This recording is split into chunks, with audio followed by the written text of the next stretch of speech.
Hello friends, मैं doctor Kanta आज आप लोगों के लिए फीमेल रिप्रोडक्टिव सिस्टम का डायग्राम लेके आई हूँ। डायग्राम के माध्यम से समझना बहुत आसान होता है किसी भी चीज़ को। तो ये टॉपिक आपको ऑलमोस्ट हर क्लास में मिल जाएगा जहाँ पे आप बायोलॉजी में रिप्रोडक्टिव सिस्टम पढ़ते हैं। तो आइए सबसे पहले हम देखते हैं फीमेल रिप्रोडक्टिव सिस्टम में होता क्या क्या है। फीमेल रिप्रोडक्टिव सिस्टम में पेयर ऑफ ओवरीज होता है। ओवरीज दो होती है हमेशा, एक पेयर में मिलेंगी, एक लेफ्ट साइड में एक राइट साइड में। और जो हमारा फीमेल रिप्रोडक्टिव सिस्टम होता है इसकी जो लोकेशन होती है वो होती है हमारी पेल्विक कैविटी।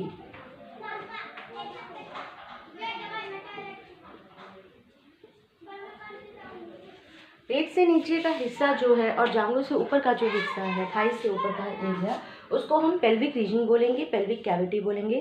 तो जो हमारा फीमेल रिप्रोडक्टिव सिस्टम है वो हमारी हिप बोन के अंदर पेल्विक कैविटी के अंदर रखा हुआ होता है फीमेल्स में।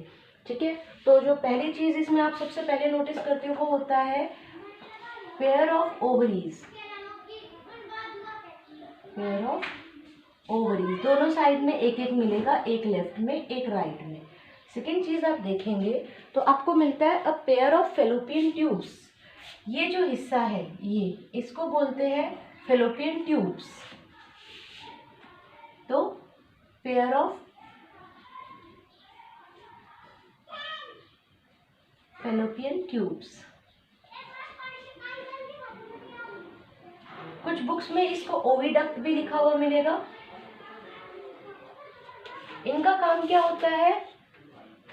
इनका काम होता है जो आपकी ओवरी एग बनाती है उसको ट्रांसपोर्ट करना, यहाँ से रिसीव करना और इसको ट्रांसपोर्ट करना होता है यूट्रस तक। ठीक है, फेलोपियन ट्यूब। फेलोपियन ट्यूब के अपने पार्ट्स होते हैं, जैसे इसमें ये जो हाथ जैसा स्ट्रक्चर दिख रहा है आपको, एक इसको हम बोलते हैं फिम्ब्रिया। ये जो फिंगर लाइक प्रोजेक्शन है और ये जो एरिया दिख रहा है इसको, जो इन्वर्टेड फनल शेप है, इसको बोलते हैं इनफंडिबुलम।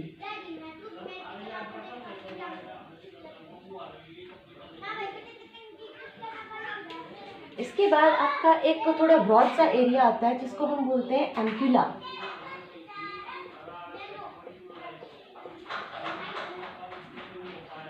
इससे जस्ट ऊपर नैरो एरिया आता है। ये पूरा फेलोपियन ट्यूब के अंदर पढ़ रहे हो आप, जो ये चीज़ें पढ़ रहे हो ये फेलोपियन ट्यूब के अंदर आती है, ये उसके पार्ट्स हैं।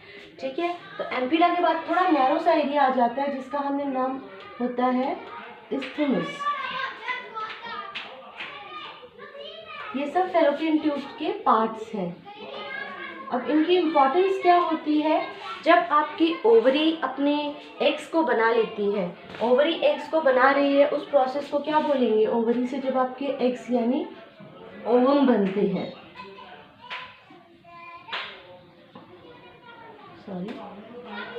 ओवम बनेंगे, इस प्रोसेस को हम बोलते हैं oogenesis। और जब ओवरी से ये बने हुए एग्स रिलीज होते हैं तो उस प्रोसेस को बोलेंगे ovulation, release of egg from the ovaries. ये मेंस्ट्रुअल साइकिल में होता है। अगले टॉपिक में जब हम मेंस्ट्रुअल साइकिल पढ़ेंगे तो उसमें इस टॉपिक को डिटेल में देखेंगे। तो ओवरीज हमारी हर मंथ क्या करती है? ओवुलेशन के लिए एग्स प्रिपेयर करती है, ओवम, जिसको ये जो आपका फिम्ब्रियल एंड होता है इसकी बहुत ज़्यादा इम्पोर्टेंस है। ये क्या करेगा? ये इसको होल्ड करेगा और इसको एग को सक करने में हेल्प करेगा और यहाँ से निकाल के ट्रांसपोर्ट करेगा फेलोपियन ट्यूब के through to the uterus via fallopian tube. ठीक है, तो ये इसका पर्पस है। अब फेलोपियन ट्यूब के बाद क्या आता है? हमारे पास आता है यूट्रस। ये हमारा यूट्रस है। तो तीसरी चीज आप देखेंगे इसमें आएगी यूट्रस। आम भाषा में इसको वूम्ब भी बोला जाता है, हिंदी में गर्भ बोला जाता है, जहाँ पे आपका जो बेबी है वो नरिशमेंट पाता है प्रेगनेंसी के बाद, जब उसका जेस्टेशन पीरियड चलता है, तो ये वो पार्ट है। यूट्रस का भी अपना जो अपर पार्ट होता है इसको हम बोलते हैं फंडस, और बाकी पार्ट को हम बोलेंगे बॉडी। यूट्रस इटसेल्फ जो है वो 3 मसल की लेयर का बना होता है। सबसे बाहर की लेयर को हम बोलते हैं पेरीमेट्रियम।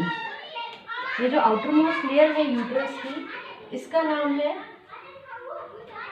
हमारा यूट्रस है, सॉरी ओके ये तो मैंने लिख दिया, ये यूट्रस है ओवरऑल हमारा। इसकी जो ये आउटर मोस्ट लेयर है इसको हम बोलते हैं पेरीमेट्रियम। पेरीमेट्रियम क्योंकि ये बाहर की साइड है, पेरिफेरल साइड पे है, इसीलिए इसको बोलेंगे पेरीमेट्रियम। इसके बाद जो हमारी मिडिल लेयर आती है उसको हम बोलते हैं मायोमेट्रियम।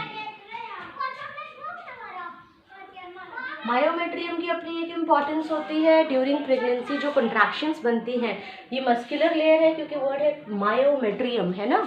तो जो ये मस्कुलर लेयर होती है ये कंट्रैक्शन रिलैक्सेशन करती है प्रेगनेंसी के टाइम पे, जब डिलीवरी होने वाली होती है उस टाइम पे। तो मायोमेट्रियम का काम है कंट्रैक्शंस बढ़ाना ताकि डिलीवरी हो सके।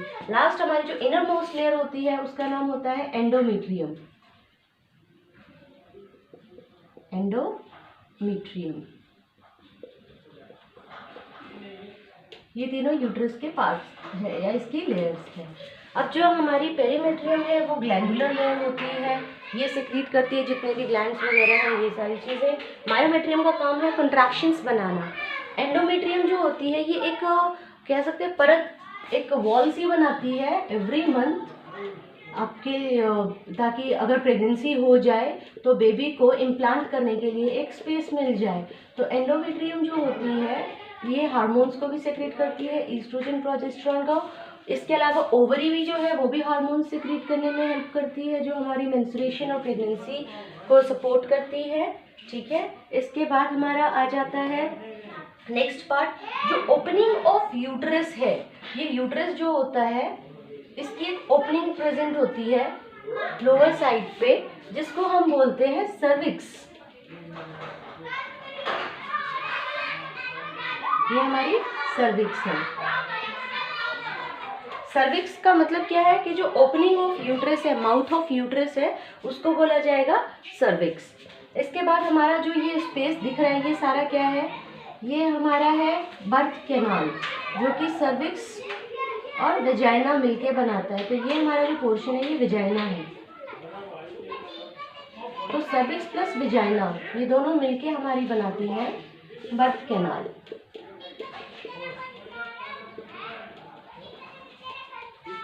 ये हमारा फीमेल रिप्रोडक्टिव सिस्टम है। तो इसमें यदि आपको कोई दिक्कत लगती है तो आप कमेंट सेक्शन में अपने सवाल लिख सकते हैं। बाकी बहुत ही आसान है। Female reproductive system exam point of view से बहुत इंपॉर्टेंट होता है।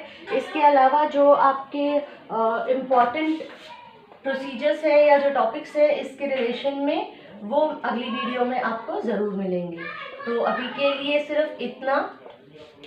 प्लीज़ इसे टॉपिक को ध्यान से पढ़िए क्योंकि ये एग्ज़ाम्स में बहुत पूछा जाता है, और आई होप आपको पसंद आया होगा। अगर कोई इम्प्रूवमेंट करना हो तो please let me know. Thank you so much.